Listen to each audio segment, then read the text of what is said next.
Chapter 22, here's the deal. Okay, more aptly, here's the New Deal. We're talking about the New Deal and the Great Depression, the New Deal as the response to the Great Depression. You may be asking yourself, you should be able to tell me right now who was the person, who was the president whose idea really was the New Deal.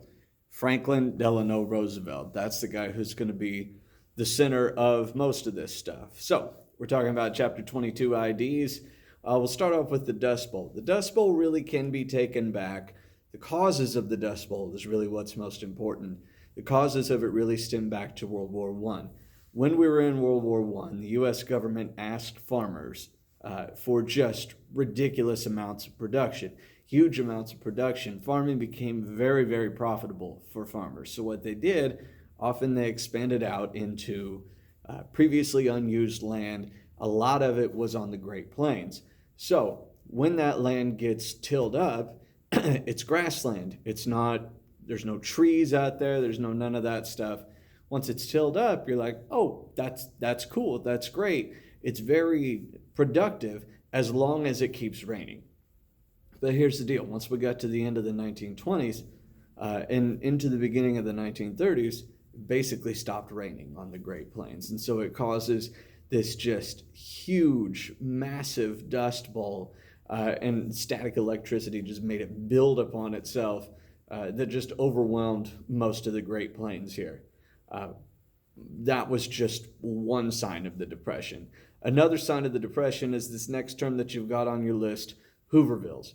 Hoovervilles was quite simply a name that people used for shanty towns, places, temporary settlements with temporary, often cardboard or something like that, housing, tin housing in some cases. People just blamed Herbert Hoover for the economic problems that we had. Rightly or wrongly, we tend to credit the president when things are going well economically. We tend to blame the president when things are going badly economically. There's no doubt that Herbert Hoover made things worse in the Great Depression. Was it all his fault that it started? No. But he certainly made it way, way worse than it ever needed to be. Other things that were named after Herbert Hoover, my favorite one is when people would turn their pockets inside out. They'd pull their pockets out of their pants and show that they were empty. Those were known as Hoover flags. That my empty pocket is a Hoover flag. All sorts of things that Herbert Hoover was getting quite a bit of flack for the job that he was, or more aptly, wasn't doing as president most of the time. Hoover, of course, is the next person on the list, a one-term president elected in 1928, failed to be reelected in 1932 with good reason. The country saw the beginning of the Great Depression under Herbert Hoover. He was blamed for most of that and lost soundly to Democrat Franklin Roosevelt in 1932. Associationalism. Associationalism was the idea that Hoover really didn't want to. He didn't like the idea of direct government payments, and he also didn't really like the idea of the U.S. government forcing private businesses to do much of anything. And when it came to especially things like layoffs, he wanted to find a way to get private businesses and companies to work voluntarily closer together. Some of the things that Hoover did, he was, like I said in the last video, he was very much a tinkerer, he was an engineer, he was a technocrat. He thought that he could solve all these problems. One of the things that he tried to do was to convince businesses that, hey, instead of laying off someone, why don't you, instead of having two people, you lay off one of them, why don't you employ both of them half-time? So that at least they both have a job. That sounds great in theory. The problem is that neither of them really have a full paycheck in which they're going to be able to use, which they're going to be able to spend in the economy. And that's really not going to help support anybody else's job. So it doesn't help the economy recover at all. The biggest single mistake that Herbert Hoover made, no doubt, was the Hawley-Smoot tariff. It was based on the idea that we have this huge unemployment problem in the United States.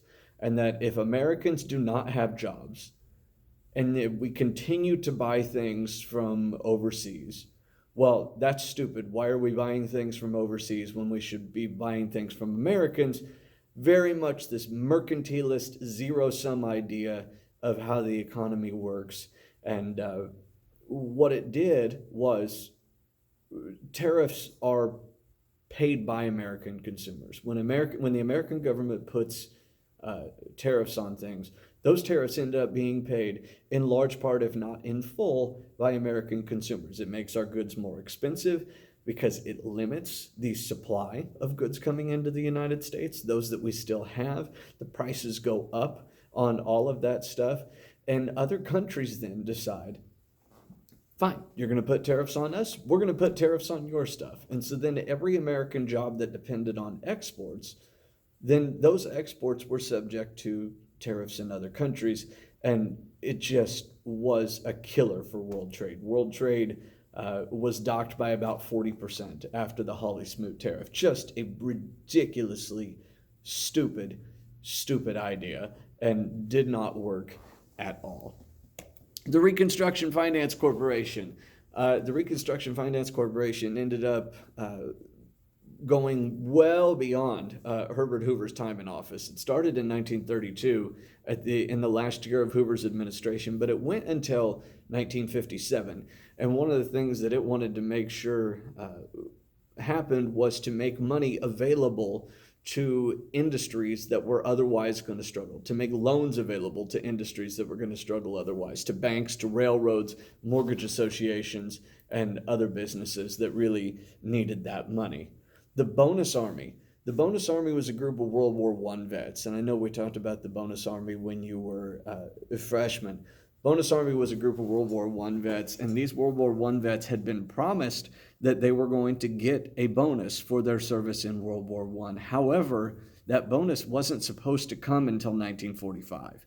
Once we got into the real throes of the Depression in the early 1930s, this Bonus Army of World War I vets started to march on Washington, D.C., demand that the bonus be paid by Congress right now in the early 1930s instead of waiting until 1945. Congress refused. Congress did not want to do it. Once Congress said no, Herbert Hoover wanted the Bonus Army to disperse from Washington, D.C. They did not voluntarily, so he sent Douglas MacArthur down there to disperse them. MacArthur used tear gas. He used all sorts of unsavory methods to get the Bonus Army out of there, and then he burned down the temporary camps where they were. MacArthur, not a great rule follower, not a great decision maker, for sure. Franklin Roosevelt, what we're concerned with here most, Franklin Roosevelt, there's a million things you could say about him. Democrat who won the 1932 election, beat Herbert Hoover, instituted the just massive government programs of the New Deal. And we'll talk a lot more about specific government programs of the New Deal. His main overarching goal was just end the Great Depression, and he was willing to throw anything at the wall and see what worked in order to get that done. The 1932 presidential campaign was the one between Hoover and Franklin Roosevelt. We had three straight presidential elections in which a Republican had been elected in 1920, 1924, 1928, and the country was very much ready for a change in moving to FDR. Not surprising, given the fact that the Great Depression was well underway by November of 1932.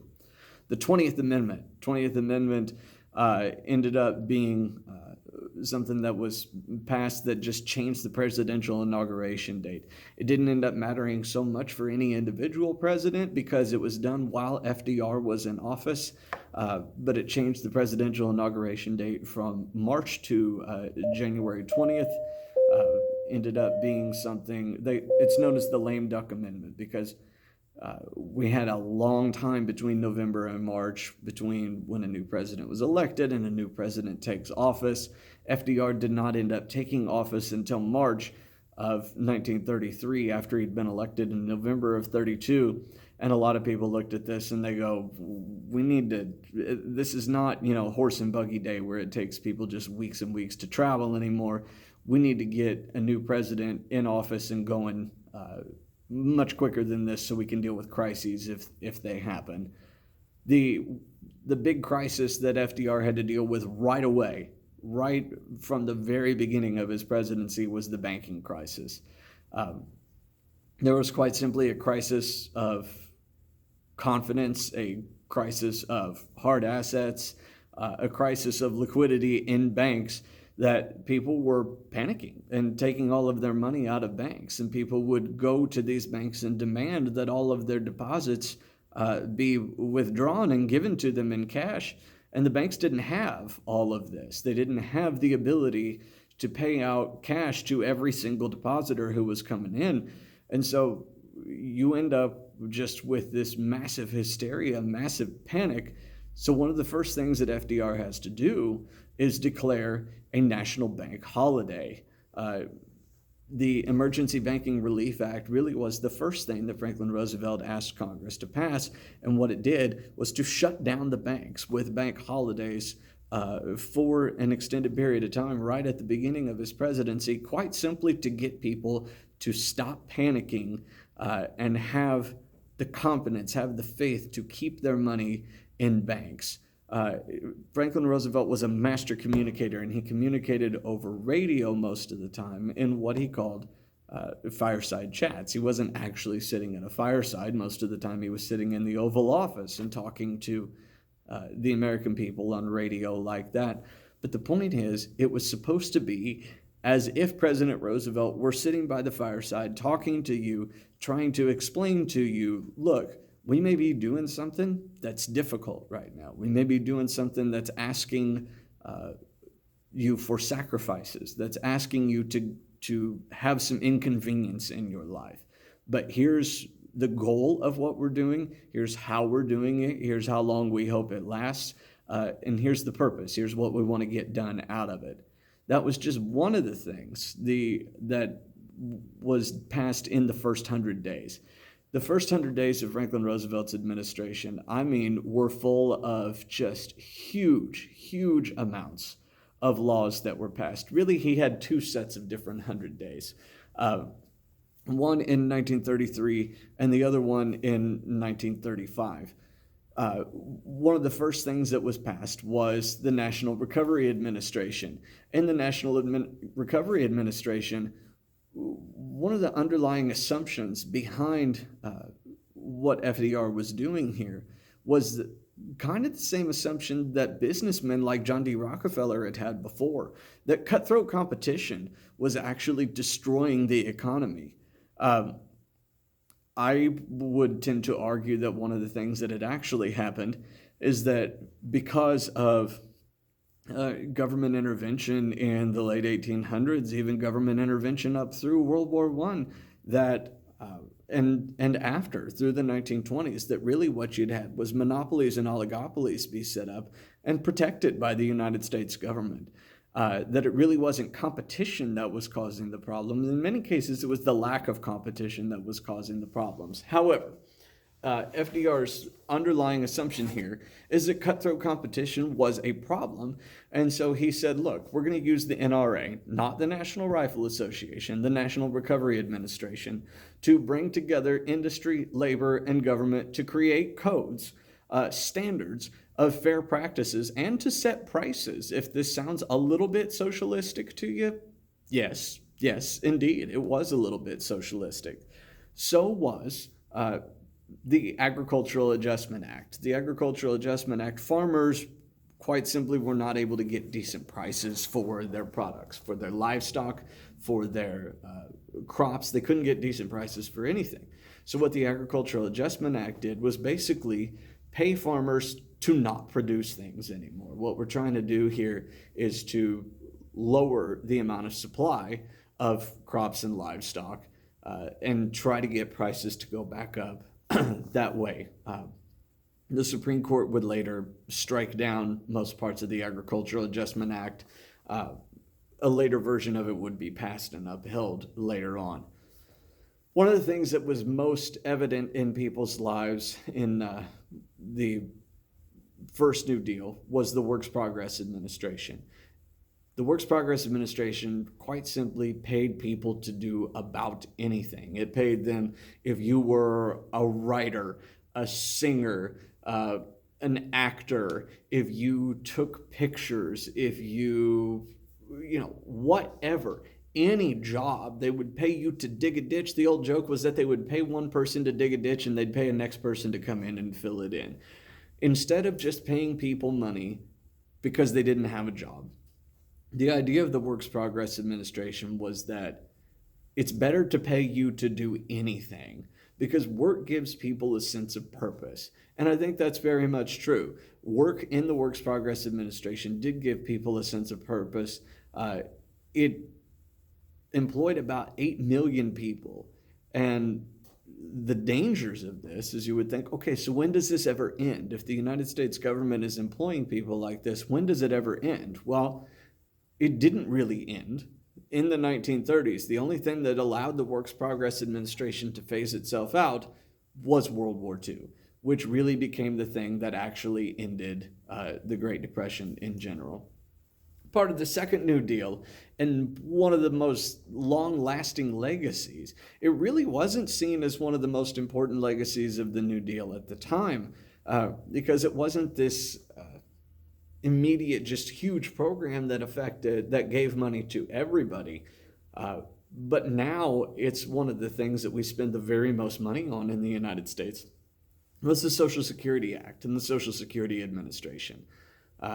What it does is you pay into the Social Security system for your entire working life, and then once you're 65, you get money out. There are other parts to this. There are disabilities, there's minors who have lost parents, there's other parts of the Social Security system. At the beginning, the Social Security system was plenty sustainable. You had about 42 people paying into the system for every one person who was receiving benefits. Today, you're at less than 3 people paying in for every one person receiving benefits, which is why the Social Security system is having a harder time remaining solvent as time goes on. And it's going to continue to have a harder time remaining solvent as time goes on. The Wagner Act, it was also more commonly, it's known as the Wagner Act or the National Labor Relations Act, depending on who you talk to. Basically, what this did, the Wagner Act, the main thing is that it gave public sector employees and private sector employees, gave private sector employees the right to unionize and collectively bargain, gave them the right to sit down with management of a business and say, here's what we want in terms of pay, hours, safety conditions, here's what we want, give me a counteroffer, let's meet somewhere in the middle, and allowed for that collective bargaining system. The Tennessee Valley Authority. Tennessee Valley Authority was set up in the Tennessee Valley, of course, in Tennessee and many of the surrounding southern states.